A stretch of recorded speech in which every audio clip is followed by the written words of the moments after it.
ஓ முருகா, இந்த உடல் ஒரு அற்புதமான பொக்கிஷம். கடவுள் நமக்கு கொடுத்துருக்காரு. இந்த உடலில் தண்ணி அடிக்கிறது, தம் அடிக்கிறது, வேற கெட்ட பழக்கத்துக்கு ஈடுபடுத்துறது, அப்புறம் நான்வெஜ் சாப்பிட்றது, இதெல்லாம் உடலுக்கு கண்டிப்பாக தீங்கு தான் விளைவிக்கும். உடல் நல்லா இருந்தால் தான் மனசு நல்லா வேலை செய்யும். உடலில் ஏதாவது ஒரு பாதிப்பு உண்டாச்சுன்னா மனசு சுத்தமாக டவுன் ஆயிரும்.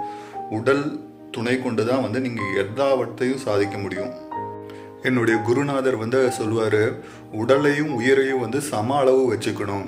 உடலுக்கு தேவையான ரெஸ்ட்டு, ஆரோக்கியமான உணவு முறைகள், கெட்ட பழக்கத்துக்கு எதுவும் ஈடுபடுத்தாமல் இருக்கணும். அதே மாதிரி ஆன்மாவுக்கு தவம் மேற்கொள்ளணும், தர்மம் மேற்கொள்ளணும். இந்த உடலையும் உயிரையும் சம அளவு மெயின்டைன் பண்ணும்.